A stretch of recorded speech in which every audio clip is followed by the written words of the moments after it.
Hello friends, स्वागत है एक और नए वीडियो में। और आज के इस वीडियो में हम देखने वाले हैं क्लास 10th का हिंदी का मोस्ट इंपोर्टेंट क्वेश्चन, जो कि आपके फाइनल एग्जाम के पेपर में देखने को मिल सकता है। इससे पहले कि अगर आप चैनल पे नए हैं तो चैनल को सब्सक्राइब करके वीडियो को लाइक कर दें।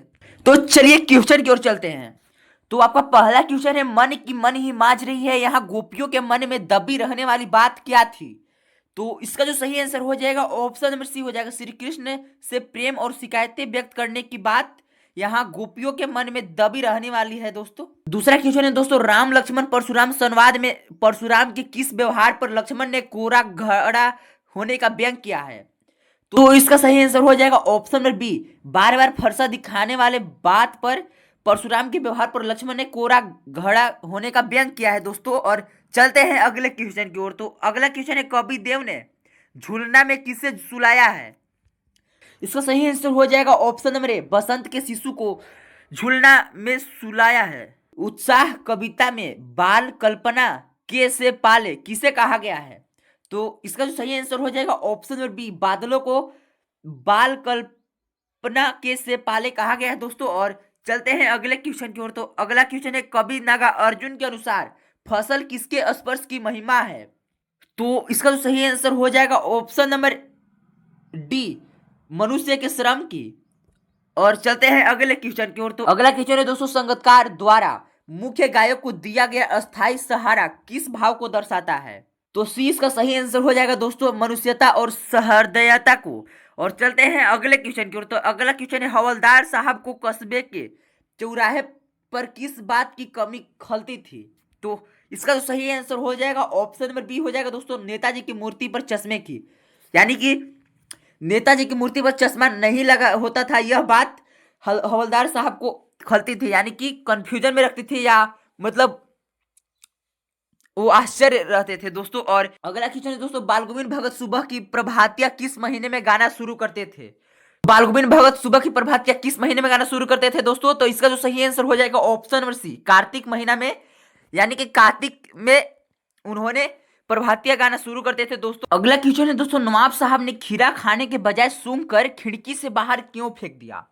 तो इसका जो सही आंसर हो जाएगा ऑप्शन नंबर डी दोस्तों, वे खीरा खाकर अपनी प्रतिष्ठा खराब नहीं करना चाहता था, इसलिए उसने बिक दिया था दोस्तों, यानी कि फेंक दिया था खिड़की से बाहर। अगला क्वेश्चन है दोस्तों, मानवीय करुणा की दिव्य चमक में फादर कामिल बुल्के ने हिंदी को राष्ट्रभाषा बनाने के लिए क्या प्रयास किया था? तो इसका जो सही आंसर हो जाएगा ऑप्शन नंबर सी, हिंदी में शोध किया और हिंदी को जानने मानने के लिए अकाट्य तर्क दिए। अगला क्वेश्चन दोस्तों, माता का अंचल पाठ में बच्चों की टोली द्वारा चूहों के बिल में पानी डालना किस बात का प्रतीक है? तो इसका जो सही आंसर हो जाएगा ऑप्शन नंबर बी, ग्रामीण बाल सुलभ शैतानी। यानी कि गांव में होने वाले शोरगुल या गांव में होने वाले शैतानी या नाटक का प्रतीक है दोस्तों। और चलते हैं अगले क्वेश्चन की ओर। तो अगला क्वेश्चन दोस्तों, साना साना हाथ जोड़ी में लाई और प्रार्थना का क्या अर्थ है? तो इसका जो सही आंसर हो जाएगा ऑप्शन नंबर बी, लाई लाई धान को कहा गया है दोस्तों, और प्रार्थना यानी कि प्रार्थना करने को कहा गया है। तो इसका सही आंसर हो जाएगा बी। और चलते हैं अगले क्वेश्चन की ओर। तो अगला क्वेश्चन है दोस्तों, जॉर्ज पंचम की नाक कहानी में रानी एलिजाबेथ की दर्जी की क्या परेशानी का कारण था? यानी कि जो जॉर्ज पंचम नाक जो कहानी था दोस्तों, उसमें जो रानी एलिजाबेथ का जो दर्जी था वो क्यों परेशान था, उसकी परेशानी का कारण क्या था? तो इसका सही आंसर हो जाएगा ऑप्शन नंबर सी, रानी के लिए भारत की सभ्यता के अनुरूप पोशाक की व्यवस्था न होना। अगला क्वेश्चन है दोस्तों, निम्न में से मिश्र वाक्य पहचानिए। तो चारों वाक्य में से मिश्र वाक्य को पहचानना है दोस्तों। तो मिश्र वाक्य यहाँ पे जो बी ऑप्शन हो जाएगा दोस्तों सही, जो लोग परिश्रमी होते हैं वे अवश्य सफल होते हैं, यह मिश्र वाक्य है दोस्तों। तो 15 नंबर क्वेश्चन है दोस्तों, वह पुस्तक खरीदने बाजार गया, इस वाक्य का संयुक्त रूप क्या होगा? तो संयुक्त यानी कि जो वाक्य दिया हुआ है उसको संयुक्त वाक्य में बदलना है दोस्तों। तो इसका सही आंसर हो जाएगा ऑप्शन नंबर बी, वह बाजार गया और उसने पुस्तक खरीदी, यह इसका संयुक्त रूप हो जाएगा दोस्तों। और मैं आपको बता दूं दोस्तों, अगर आपको सरल वाक्य और मिश्र वाक्य को संयुक्त वाक्य में बदलना है तो उस वाक्य में और लगाया जाता है। जैसे कि देखिए यहाँ पे सिंपल वाक्य क्या दिया हुआ है, वह पुस्तक खरीदने बाजार गया, और इसको संयुक्त में चेंज करना है। तो संयुक्त में बदलने का तरीका क्या होता है, या तो उसमें और लगाना पड़ता है, या परंतु या किंतु, ये सब लगाना पड़ता है दोस्तों। तो यहाँ पे संयुक्त वाक्य में बदलने के लिए क्या किया गया है, वह बाजार गया और उसने पुस्तक खरीदी। तो यहाँ बीच में जो और है दोस्तों, और यह किसको दर्शाता है, संयुक्त वाक्य को। और चलते हैं अगले क्वेश्चन की ओर। तो अगला क्वेश्चन है भाववाच्य में किसकी प्रधानता होती है। तो भाववाच्य में किसकी प्रधानता होती है दोस्तों, क्रिया की, भाव की। और चलते हैं अगले क्वेश्चन की ओर। तो अगला क्वेश्चन है अध्यापक ने पाठ पढ़ाया, इस वाक्य का क्रमवाच्य रूप क्या होगा। यानी कि जो वाक्य दिया हुआ है उसको कर्मवाच्य में बदलना है दोस्तों। तो इसका जो सही आंसर हो जाएगा दोस्तों, ऑप्शन नंबर ए हो जाएगा, अध्यापक द्वारा पाठ पढ़ाया गया। और चलते हैं अगले क्वेश्चन की ओर। तो अगला क्वेश्चन दोस्तों, कमल ने मीठा दूध पिया, रेखांकित पद का सही पद परिचय क्या है। इसका सही आंसर हो जाएगा दोस्तों ऑप्शन नंबर सी, विशेषण गुणवाचक पुल्लिंग एकवचन दूध विशेष्य। यानी तो इसलिए इसमें जो कमल शब्द है दोस्तों वो किसी लड़का का नाम है और उसने दूध पिया, कैसा दूध पिया, मीठा। तो मीठा यहाँ पे गुण को बताता है, इसलिए गुणवाचक यहाँ पे दिया हुआ है। और कमल लड़का का नाम है दोस्तों, इसलिए यहाँ पुल्लिंग हुआ है। और कमल एक लड़का, एक ही लड़का का नाम है, इसलिए यहाँ पे एक वचन है दोस्तों। और दूध जो है वो विशेष्य है। और चलते हैं अगले क्वेश्चन की ओर। तो अगला क्वेश्चन है आज अचानक वर्षा होने लगी, रेखांकित पद का पद परिचय बताना है। यहाँ पर भी वही बताना है दोस्तों। तो इसका सही आंसर हो जाएगा ऑप्शन नंबर बी, क्रिया विशेषण और रीतिवाचक। यहाँ पे क्रिया विशेषण वाक्य इसलिए होगा दोस्तों क्योंकि यहाँ पे अगर ऐसा रहता आज वर्षा होने लगी तो यहाँ पे होता दोस्तों सिर्फ रीतिवाचक। लेकिन यहाँ पे बताया गया है अचानक वर्षा होने लगी, तो यहाँ पे किसकी विशेषता बताने लगा, क्रिया की विशेषता बताया गया है कि वर्षा जो है वो अचानक होने लगा। अगला क्वेश्चन दोस्तों, अरे वह तो आज भी नहीं आया, रेखांकित पद का पद परिचय क्या है। तो इसका जो सही आंसर हो जाएगा ऑप्शन नंबर सी, क्रिया विशेषण कालवाचक। और चलते हैं अगले क्वेश्चन की ओर। तो अगला क्वेश्चन है दोस्तों, मुख मयंक समह मंजू मनोहर, यहाँ कौन सा अलंकार है। तो इसका जो सही आंसर हो जाएगा ऑप्शन नंबर बी, यहाँ पे उपमा अलंकार है दोस्तों। और नेक्स्ट क्वेश्चन है दोस्तों, जय जेव ही राम तेव ही श्याम, यहाँ तेव ही वाचक शब्द किस अलंकार को दर्शाता है। तो कौन सा अलंकार को दर्शाता है दोस्तों, उपमा अलंकार को। इस पेपर मिलने के बाद चेक कर लीजिएगा दोस्तों कि क्वेश्चन कैसा था। यानी कि मैं जितना भी क्वेश्चन पढ़ाऊंगा दोस्तों, जो जो बताऊंगा वही आएगा, इतना विश्वास रखने का है। और चलते हैं अब अगले क्वेश्चन की ओर। ये देखिए, अरविंद से शिशु वृंद कैसे सो रहे हैं, इस पंक्ति में अरविंद में से कौन सा अलंकार है। तो यहाँ पे कौन सा अलंकार है दोस्तों, सी, उपमा अलंकार है। और चलते हैं अगले क्वेश्चन की ओर। तो अगला क्वेश्चन है दोस्तों, औपचारिक पत्र लेखन में प्रेषक का पता कहाँ लिखा जाता है।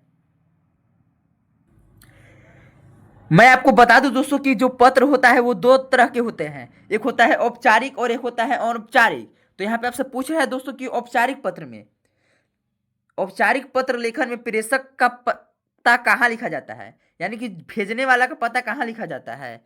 तो इसका जो सही आंसर हो जाएगा ऑप्शन नंबर सी, तिथि के बाद सबसे ऊपर दाहिनी या बाईं ओर। और चलते हैं अगले क्वेश्चन की ओर। तो अगला क्वेश्चन है विज्ञापन लेखन में बोल्ड यानी कि बड़े बड़े अक्षर में रंगीन अक्षरों का प्रयोग क्यों किया जाता है। तो जब आप देखते होंगे विज्ञापन यानी कि कोई प्रचार देखते होंगे दोस्तों, कोई भी चीज का पोस्टर या कहीं कोई दुकान उकान का जो पोस्टर रहता है दोस्तों इस तरह का, तो इसमें जो रहता है रंगीन कलर से जो लिखा हुआ रहता है वो किस चीज को दर्शाता है या इसको क्यों प्रयोग किया जाता है। तो उसका प्रयोग इसलिए किया जाता है दोस्तों क्योंकि ग्राहक का ध्यान आकर्षित करने के लिए और मुख्य बात पर जोर देने के लिए। अगला क्वेश्चन दोस्तों, संदेश लेखन का मुख्य उद्देश्य क्या होता है। तो इसका सही आंसर हो जाएगा ऑप्शन नंबर बी, किसी व्यक्ति की अनुपस्थिति में संक्षिप्त और स्पष्ट सूचना देना संदेश लेखन का मुख्य उद्देश्य होता है दोस्तों। और अगला क्वेश्चन है दोस्तों, ईमेल में रिप्लाई ऑल विकल्प का प्रयोग कब किया जाता है। तो इसका सही आंसर हो जाएगा ऑप्शन नंबर बी, जब आप मुख्य संदेश के सभी प्राप्तकर्ताओं को जवाब देना चाहते हैं, इसलिए। अगला क्वेश्चन दोस्तों, अपठित गद्यांश का शीर्षक कैसा होना चाहिए। तो इसका सही आंसर हो जाएगा ऑप्शन नंबर बी, संक्षिप्त, आकर्षक और गद्यांश के केंद्रीय विचार को व्यक्त करने वाला। और चलते हैं अगले क्वेश्चन की ओर। अगला क्वेश्चन दोस्तों, संयुक्त वाक्य में जुड़े हुए उपवाक्य किस प्रकार के वाक्य होते हैं। इसका सही आंसर हो जाएगा ऑप्शन नंबर सी हो जाएगा दोस्तों, सभी स्वतंत्र और समान स्तर के। एमसीक्यू का लास्ट क्वेश्चन है दोस्तों, क्रिया विशेषण पद परिचय में अनिवार्य रूप से क्या बताया जाता है। तो अनिवार्य रूप से क्या बताया जाता है दोस्तों, क्रिया विशेषण का भेद, रीति, काल, स्थान, परिमाण और जिस क्रिया की विशेषता बता रहा है वही बताया जाता है दोस्तों। और चलते हैं अब 2 नंबर वाले क्वेश्चन की ओर। यहाँ पे हमारा मल्टीपल चॉइस क्वेश्चन समाप्त हो गया है दोस्तों, और अब हम कराने वाले हैं 2 नंबर वाले प्रश्न। तो इसमें जो पहला प्रश्न है दोस्तों, कवि जयशंकर प्रसाद ने आत्मकथ्य कविता में अपने जीवन को रीति कागर क्यों कहा गया है? तो इसका जो उत्तर दिया हुआ है दोस्तों, उन्होंने अपने जीवन को रीति कागर इसलिए कहा है क्योंकि उनके जीवन में सुख और आनंद की प्राप्ति नहीं हुई, केवल वह चिंता ही रही है।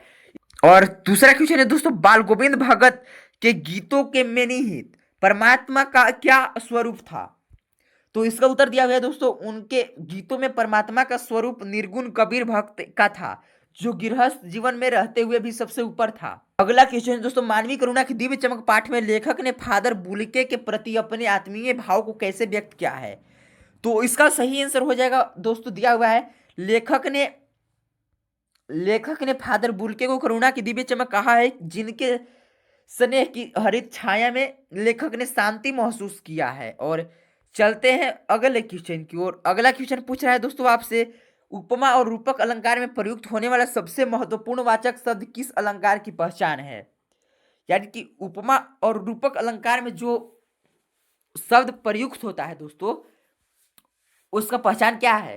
तो इसका पहचान है दोस्तों सा, सी, सम, सरिस जैसे वाचक शब्द उपमा अलंकार की पहचान है।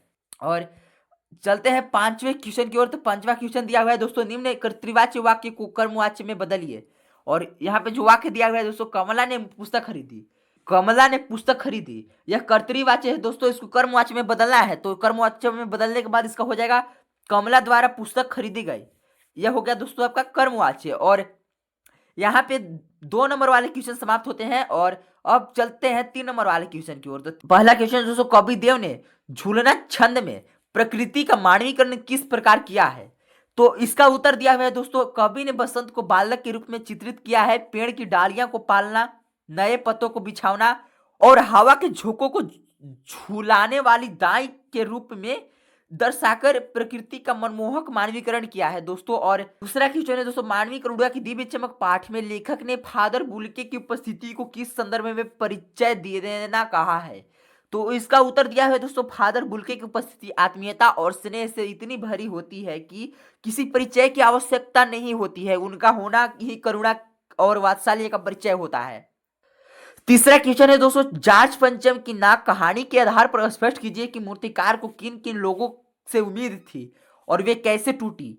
तो मूर्तिकार को सबसे पहले संग्रहालय में रखी मूर्तियों की नाकों से उम्मीद थी, फिर देश के शहीदों की मूर्तियों से वे उम्मीदें इसलिए टूटी क्योंकि वे सभी नाकें जार्ज पंचम की नाक से बड़ी निकली, जो भारतीय समाज की श्रेष्ठता को दर्शाती है।